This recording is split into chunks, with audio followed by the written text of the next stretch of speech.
TC Taylor dropped a line on Jackson State's latest documentary that was so simple, but I think it's a perfect slogan for their 2025 season. Oh, yeah, it's Locked On HBCU. Play my music.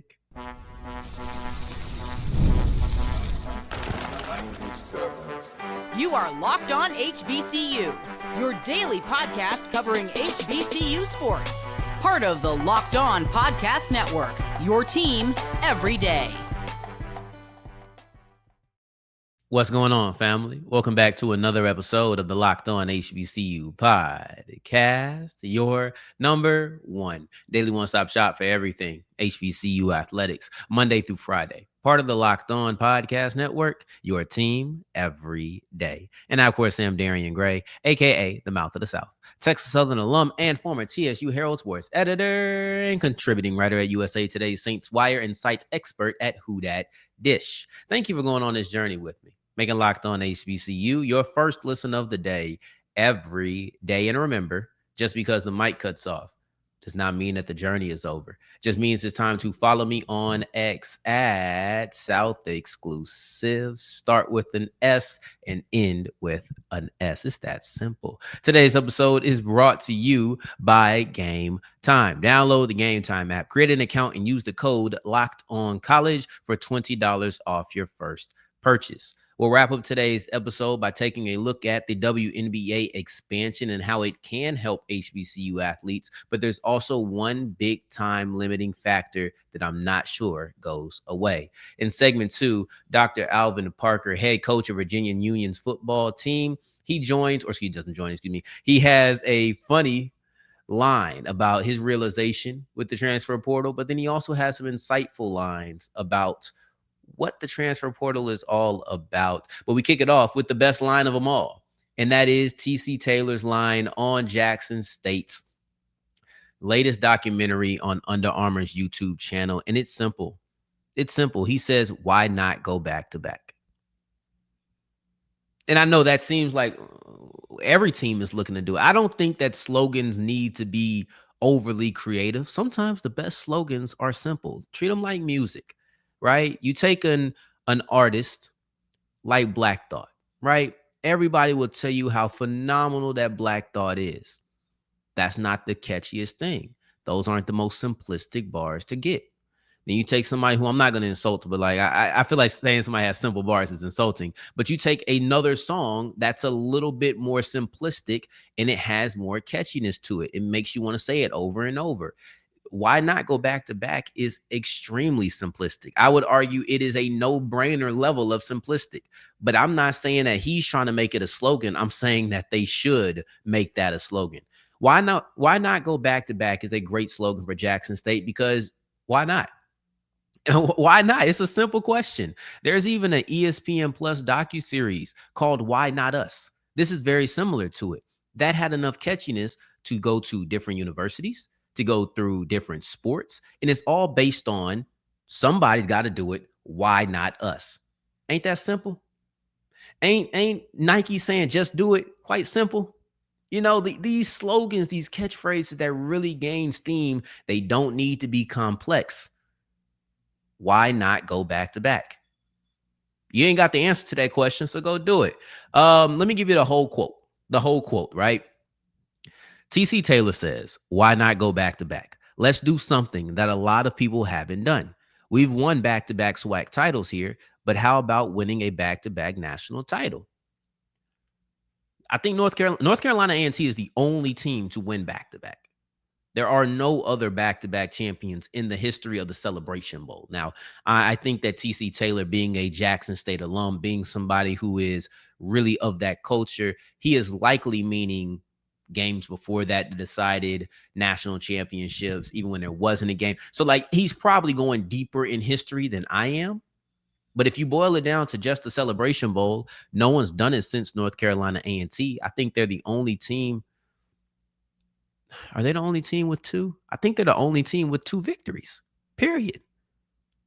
I don't think Grambling won 2. I think Grambling only got 1. Jackson State has 1. FAMU has 1. I think Central only has 1. South Carolina State, I think, only has 1. I could be wrong. I feel like maybe I'm missing somebody. Alcorn win one?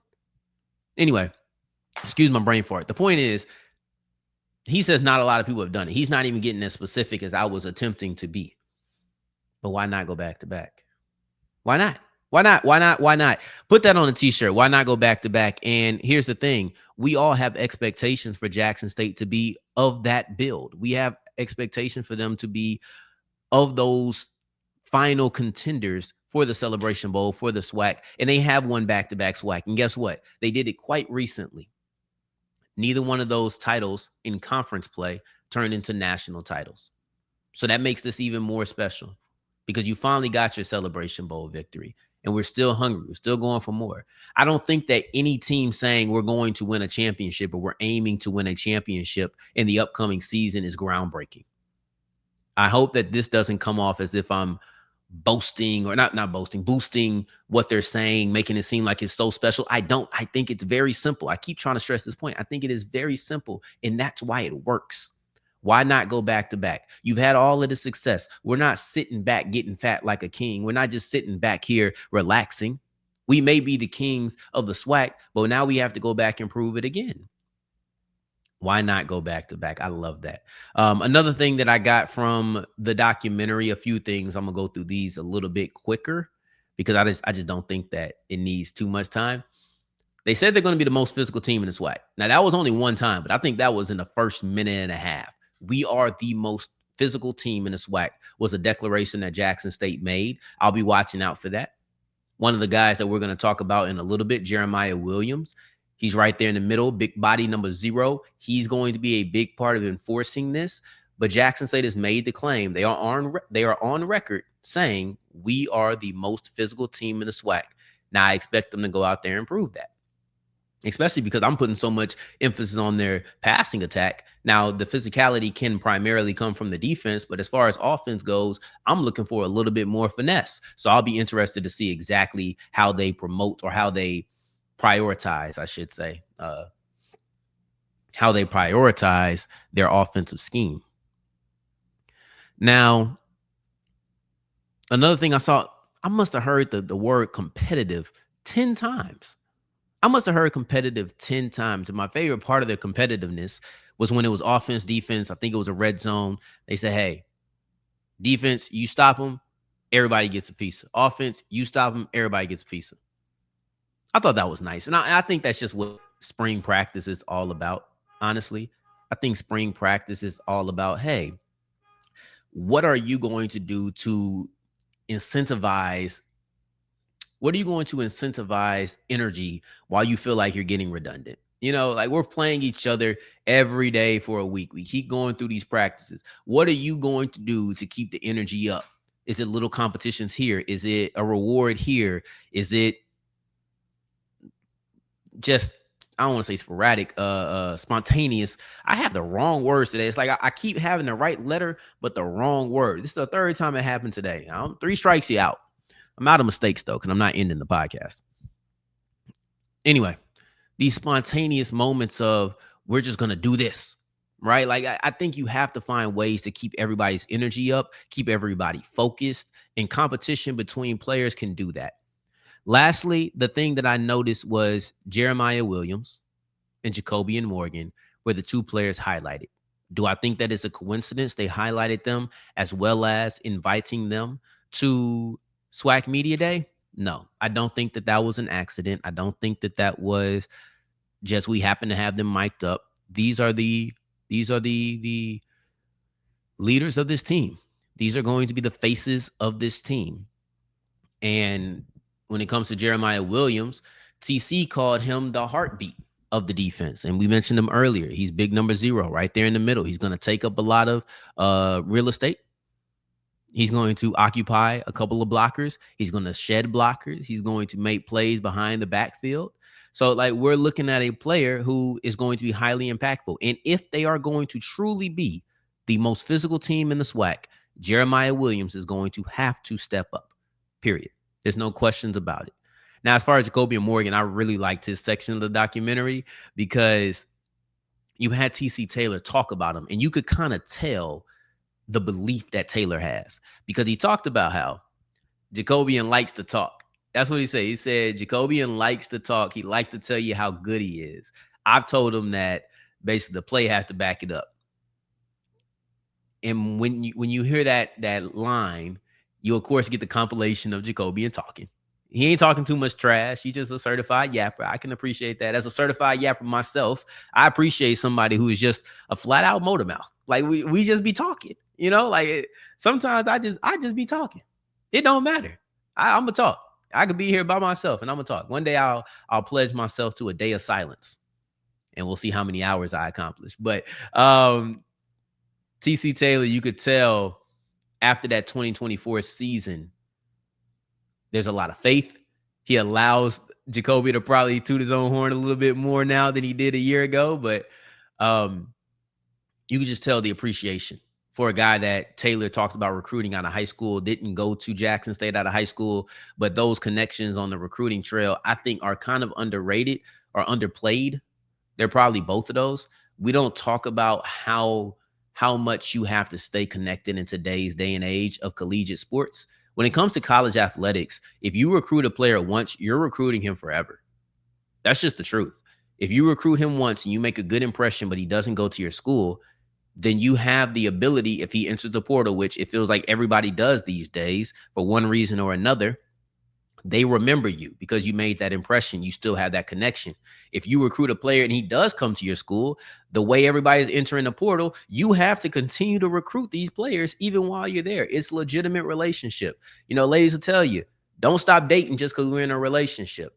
That's what you have to do with these players these days. So this was a really good documentary. I hope more people do this. I like seeing the behind the scenes of what players and what coaches go through and what teams are going through in practice.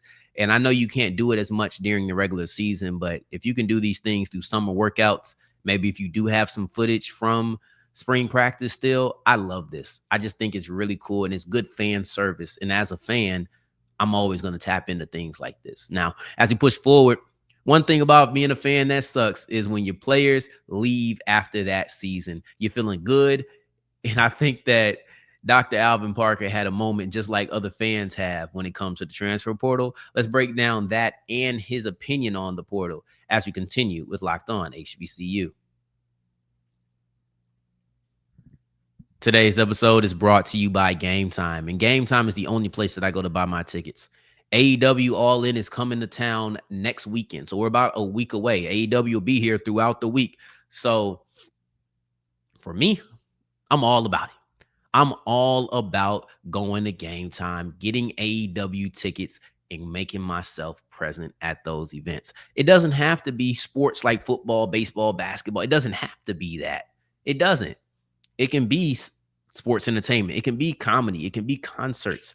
I got to get to a Dallas Wings game too. See my girl Paige Buckets. She was doing them nasty. I seen it on Twitter. Anyway, neither here nor there. Let's talk about Game Time. Because if I want to go see Paige Buckets, then I have to make sure I buy my tickets on Game Time. And they're the best price tickets around.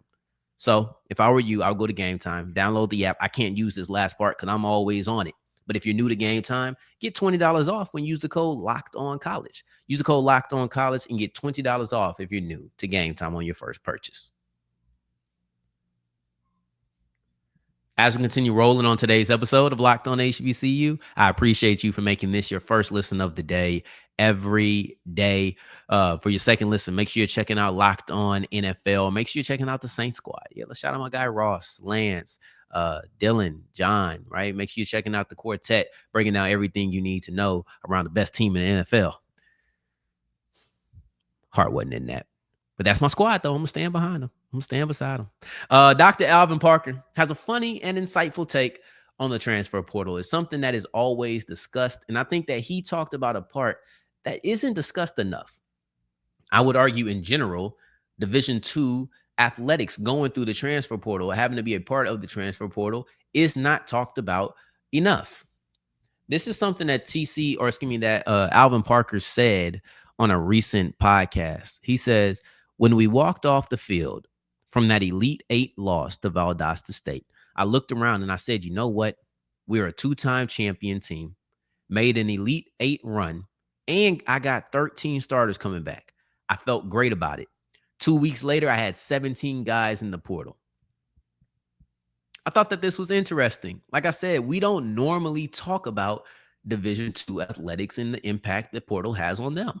They're the true small fish here. We could keep going down and going down, right? Like it stops once you get to JUCO, because JUCO is 2 years. You're meant to transfer out, so no one ever looks at that no kind of way. It's meant to be that. But NAIA, no one really talks about that either. I ain't gonna lie. Many people don't talk about that, but you go through it, man. Division III, Division II, like when you start going down, there's some really small fish here. And I think Division II is probably the smallest fish that we really pay attention to, at all, even when we're stretching. I think for the most part, we just stop at FCS. But if we're really stretching and talking about the entire scope, we'll talk about D2, but I don't think we'll talk about D3 or NAIA at all. But I think Division II has all of the negative impacts that FCS has without the big time benefit of being a bigger subdivision, right? Like the FCS can still feed on the D2 ranks. So those 17 guys that he's talking about, some probably went to bigger D2 schools. The majority of them probably went to FCS schools, and a couple of them went on the FBS ranks. So you had a guy like wide receiver Reginald Vick. Then you had a guy like DB, William Davis. Vick went to Wake Forest. Davis went to West Virginia. You have two guys who jumped from D2 to P4, and that's a huge jump. It's something that we don't talk about a lot. Jonathan Ross made that jump from Bowie to South Florida. I think South Florida may be G5, but still, you made that jump from D2 to FBS. It's an incredible leap. And it's also a testament to everything that they've done at Virginia Union. Parker says, I promised every guy when they came to Virginia Union, I promised all of them, you'll leave here better than you were when you came. So when guys come in and they're getting huge contracts, money that they're not going to get from anywhere else, that I can't provide them, you know what? I kept my promise. I think that is an insightful way to look at it. When it comes to Division II football, everybody knows where they rank on the totem pole. And I don't normally hear people complain about it. I do hear a lot of complaints from the FCS ranks. I do not hear a lot of complaints from the D2, and maybe they're just not loud enough for me to hear. Maybe I'm just not hearing it, but I have not heard a lot of people complain because they understand that Division II football is 2 subdivisions below, 2.5. I'm going to start saying that. I think that Group of 5 is its own half a subdivision. Division II football is 2.5 subdivisions below where people's primary goal is, and they accept that. They accept that placement on the totem pole. So when Parker says they're getting huge contracts that I couldn't get them, I've done everything that I could for them. I did everything I said I would do for them. And then here goes the real insightful part for me that I thought was just it was fascinating. It was just so fascinating to me because he says the landscape changed. It can change just that quick. We're not talking about years. We're talking about days and weeks. At that point, we go from a player development staff to a roster management type staff. And I thought that middle part right there, when people talk about the change in college football, it's over really changing anything. It's over the span of years. But Doc talking about how this changed in days and weeks. I think that when it comes to college football, nothing's the same. And it feels like everything is switching. It's kind of like you got a hold of the transfer portal and then they said, we're going to make payment legal. So now everybody's trying to get a hold of the NIL. And I feel like now that we have a salary cap on the NIL, now that we have a salary cap on the NIL, you're going to see people find new ways to try to get advantages. It's the name of the game. It should be. Everybody should be trying to get ahead, but it's just new things that you're going to have to deal with every single year. And I feel like you go in feeling like I have 13. I don't even talk about who's returning anymore. And so many people enter the transfer portal. It's difficult for me to keep track of everybody who did it, people who left the portal to go back to their school, where these guys went. It's just so much content, so many names. It's difficult. It is difficult to see, but everything's changing. Nothing steady, guys. I feel like we may see a lot more D2 to FBS players making that jump. it just feels like every single year it's something new to deal with. And for Virginia Union, for Dr. Alvin Parker, it's having to move on without a guy like Jada Byers, without a guy like Reginald Vick, without a guy like William Davis. These are three cornerstones of your team, two of which left due to the portal. And Byers, the best running back in school history, most accomplished running back in school history, he just ran out of eligibility. Now, as we push forward, speaking of people who ran out of eligibility and they're trying to push to the next level, the WNBA expansion should help HBCU athletes. But I have one thing that I think still must change in order for HBCU athletes to see more of themselves in the W. Let's get into that as we close out today's episode of Locked On HBCU.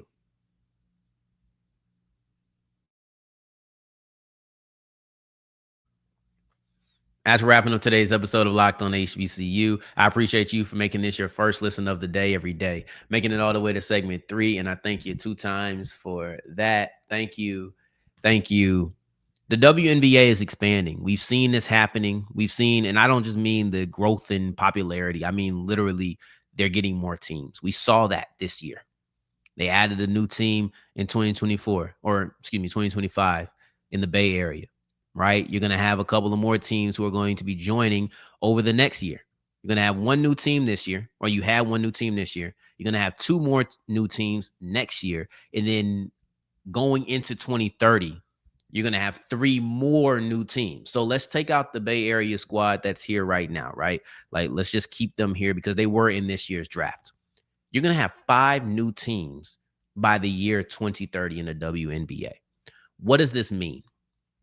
Right? Like what does this mean for HBCU athletes? You can hear about the growth of the W in other places, right? If you want to hear all about women's basketball, make sure you check out Live for Hoops, right? Like she is phenomenal for that. And she will probably even talk about what I'm talking about today in greater detail with more expertise. If you want to hear about the W in general, there's podcasts on Locked On that you can check it out. Locked On WNBA app, I believe that's the name of it. But guys, there's a lot of growth in this conference. I mean, in this league. But what does it do for HBCUs? Now, the most easy way to say it, the easiest way to put this out here is more teams, more spots. But I don't think it's that simple. Like it's not that. If those 5 teams were in the WNBA draft this year, Diamond Johnson probably hears her name called. Because now that's 15 more picks, 3 rounds, 5 picks in each round that's going to be added. But the biggest hurdle to me is roster size. And they don't need to change that. I'm not asking them to grow it. But the truth of the matter is, we've seen HBCU players get drafted. We've seen Amisha Williams-Holiday make it to a training camp. We've seen Diamond Johnson make it to a training camp. We've seen Angel Jackson make it to a training camp. We've seen these things, but the problem is they don't stick. And that isn't an HBCU thing. That is a 3rd round. They just typically do not stick on these teams. It's very difficult. I don't want to say typically don't, but it's very difficult. Is that going to change when you get 5 more players or 5 more teams? I don't know. I don't have that answer. I legitimately am asking this question as something that we'll have to watch and wait for moving into the future. Because right now, I don't know. Right now, there's no way to tell. But I think that is the biggest hole. Like at the end of the day, any expansion is always going to benefit bigger schools. It just is. But earlier this week, I talked about how HBCUs deserve their spot on EA Sports college basketball game that they'll be coming out with very soon. This is about picking your spots. If the NFL added 3 more teams, I do not believe that HBCUs benefit. I just don't. Now, the increase in picks, you may see more HBCU athletes selected, maybe. But the truth is, college basketball is set up to benefit Power 4. The NFL draft is set up to prioritize Power 4. All drafts are, but I think the NFL draft is done so more than others. The NBA draft, you don't see HBCU players sniff it. You don't even see the NBA players. You don't see HBCU players sniff the NBA draft. So I don't care if they add an expansion team. Why would I sit up here and tell you that, oh, you know, they just got a new team out there in New Orleans. Now they got a team in Baton Rouge now. So now they got 2 teams in Louisiana. You might see some Grambling players, some Southern players. Like you may see this. No. If it happens, cool. But the truth of the matter is, and I didn't pick them to say like teams pick local players. That may have been a bad example, but I'm not saying that. I'm just saying another team. It could be anywhere. Who needs Seattle? Yeah, they want to get another team in Seattle is not going to result in me saying HBCU players are going to benefit, because nothing that has happened over the last 10 years has told me that the NBA has even the slightest interest in HBCU players. That's not the case with the W. It just isn't. The W, I've seen some HBCU players get picked recently. So I think an expansion could help. An expansion definitely could help. But when they get to training camp and it's still that limited amount of spots, who makes the cut then? Who makes the cut? I don't know how many WNBA caliber players are coming out of college on a yearly basis. So maybe there's just more flexibilities. Excuse me. Maybe a WNBA expansion results in more flexibility in the back end of the roster.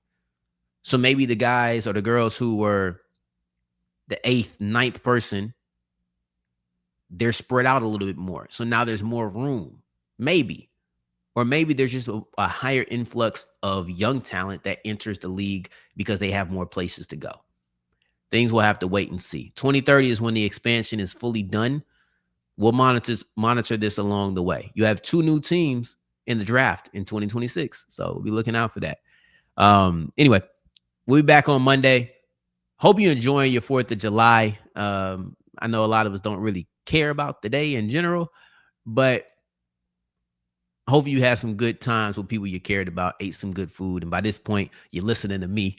Maybe you got something good to drink in your hand. You know what I'm saying? I'm about to do the same. So y'all take care of yourselves. And next time we hear each other, until the next time that we hear each other, family, take care, stay blessed.